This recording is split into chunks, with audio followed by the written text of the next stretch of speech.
आप लोग ठीक होंगे, मस्त होंगे। आज हम लोग पढ़ेंगे एनिमल हस्बेंड्री। आइए हम लोग पढ़ते हैं एनिमल हस्बेंड्री। एनिमल हस्बेंड्री का कुछ बेसिक टर्मिनोलॉजी हम लोग पढ़ेंगे, जो कि टर्मिनोलॉजी को हम लोग पढ़े रहेंगे तो जो हम आगे का चैप्टर पढ़ेंगे एनिमल हस्बेंड्री का, उसको समझने में बहुत ही आसान होगा। तो आइए हम लोग पढ़ते हैं बेसिक टर्मिनोलॉजी एनिमल हस्बेंड्री का। तो सबसे पहले हम देखते हैं सिलेक्शन क्या है। What is selection? सिलेक्शन क्या है? तो the process of including certain animals in the population for becoming parents of the next generation. ऐसे एनिमल्स का सिलेक्शन करना जो कि हम नेक्स्ट जनरेशन में उनका पेरेंट्स बनाना चाहते हैं, नेक्स्ट जनरेशन में पेरेंट्स बनाना चाहते हैं। और सिलेक्शन कई बेसिस पे हो सकता है किसी एनिमल्स के पास डिजाइजेस हो, ढेर सारे एनिमल्स हो, उनमें कुछ डिजाइजेस हो, कुछ डिजाइजेस फ्री हो, तो उनको भी अलग करना क्या कहलाता है? सिलेक्शन कहलाता है। ये सब क्या है? सिलेक्शन है। सेकेंड क्या है? डोकिंग। डोकिंग क्या है? Removal of tail in the sheep. Sheep में क्या होता है? उनके टेल को क्या कर दिया जाता है? रिमूव कर दिया जाता है। उसी को क्या कहते हैं? डोकिंग कहते हैं। और ये कब किया जाता है? 1 to 2 वीक्स, 1 से 2 सप्ताह के अंदर क्या कर दिया जाता है? उनके टेल को क्या कर दिया जाता है? रिमूव कर दिया जाता है। उसी को क्या कहते हैं? डोकिंग कहते हैं।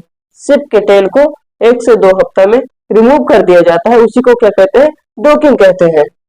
नेक्स्ट थर्ड है क्या है? फ्लशिंग। फ्लशिंग क्या है? The feeding extra ration to the pregnant sheep in known as flushing. Flushing क्या होता है? शिप जब क्या रहती है? गर्भकाल में रहती है, तो उसे जो एक्स्ट्रा राशन दिया जाता है उसके फीटस के डेवलपमेंट के लिए, उसे हम क्या कहते हैं? फ्लशिंग कहते हैं। क्या कहते हैं? फ्लशिंग कहते हैं। और ये 3 to 4 वीक्स बिफोर पार्चुरेशन। और ये कितने? 3 to 4 weeks before parturition. Parturition के 3 से 4 वीक्स पहले क्या कर दिया जाता है? एक्स्ट्रा राशन दिया जाता है उनके फीटस के डेवलपमेंट के लिए। जब वो गर्भकाल अवस्था में रहती है, उसे हम क्या कहते हैं? उसे क्या कहते हैं? फ्लशिंग कहते हैं। नेक्स्ट क्या है? Debeaking. क्या है? Debeaking. आइए देखते हैं। The removal of 1/4 upper side and 1/8 part lower side bracket 1 month old chicken to prevent cannibalism. क्या होता है कि जो हैन होती है, मुर्गियां होती है, उनमें क्या कर दिया जाता है? उनका ऊपर की जो चोंच होती है क्या होती है? 1/4 पार्ट क्या कर दिया जाता है? कट कर दिया जाता है। और नीचे का 1/8 पार्ट कट कर दिया जाता है। उसी को हम क्या कहते हैं? उसी को हम क्या कहते हैं? टीबेकिंग कहते हैं। क्या कहते हैं? टीबेकिंग कहते हैं। उनके जो चोंच होता है उसको क्या कर दिया जाता है?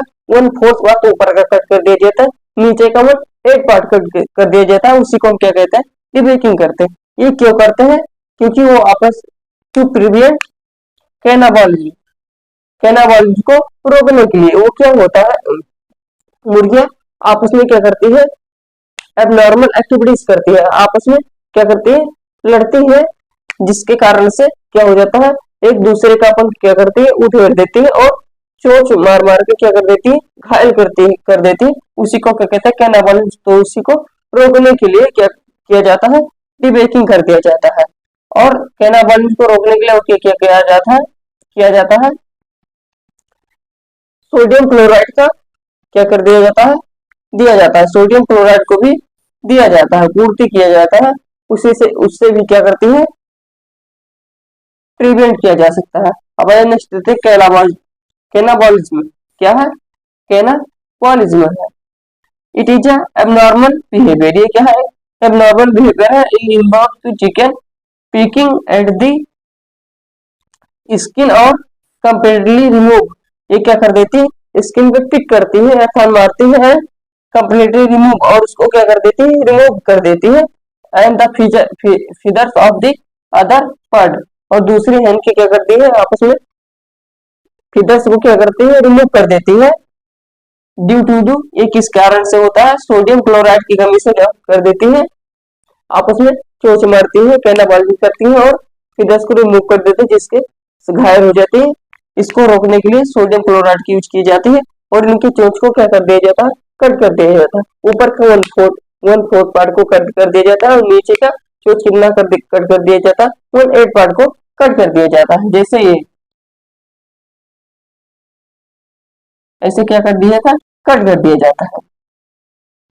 6 क्या है, कैपोनाइजेशन क्या है, कैपोनाइजेशन है the removal of testis in the male chicken male chicken at the 10 month ages is known as caponization and that birds are known as the capon. क्या होता है कैपोनाइजेशन में, क्या होता है, जो टेस्टिस होता है मेल चिक्स का क्या होता है, जो टेस्टिस होता है उसको क्या कर दिया जाता है, रिमूव कर दिया जाता है। कितने मंथ, कितने एज में, 10 मंथ के एज में। उसे क्या कहते हैं, कहना, उसे क्या कहते हैं, कैपोनाइजेशन कहते हैं। क्या कहते हैं, कैपोनाइजेशन कहते हैं। And date birds are known as, उनको क्या कहते हैं, कैपोन कहते हैं। उन बर्ड्स को क्या कहते हैं, कैपोन कहते हैं।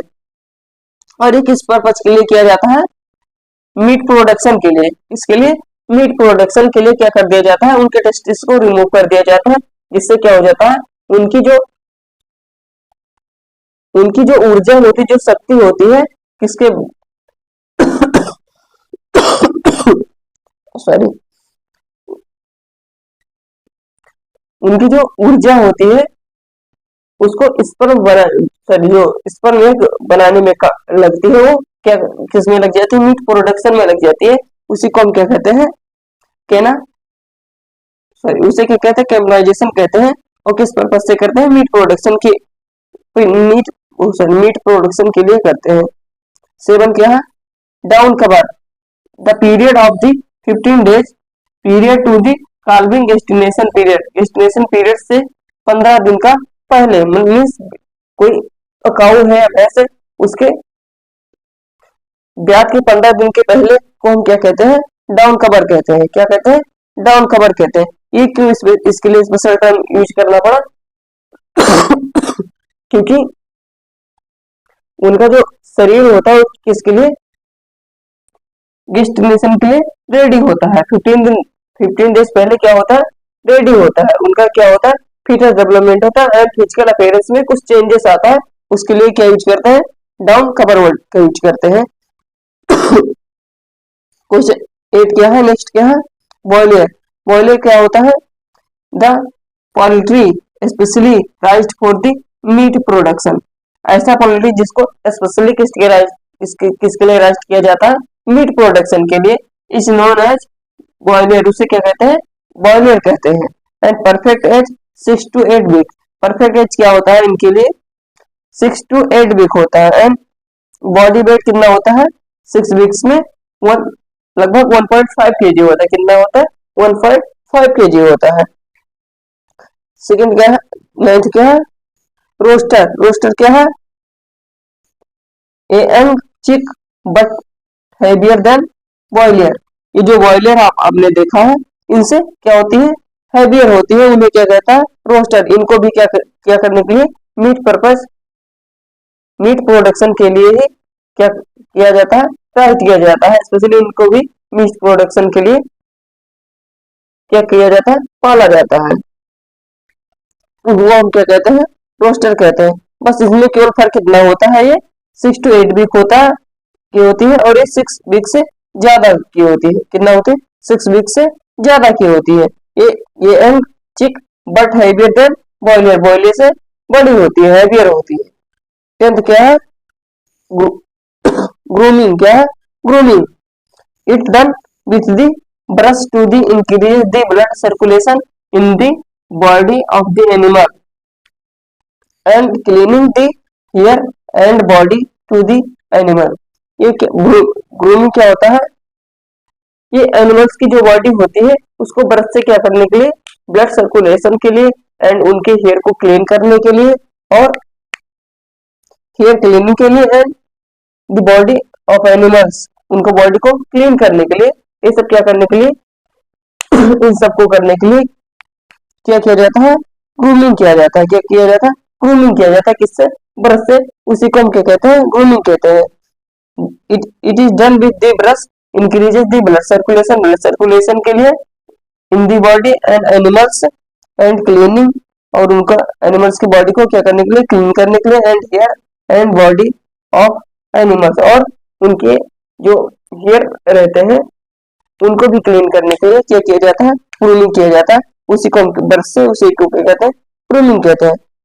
नेक्स्ट क्या है? कलिंग। क्या है? कलिंग। कलिंग क्या कहते हैं? क्या होता है? दी सेपरेशन ऑफ द डिजाइज्ड और unproductive unproductive animals from the healthy animals.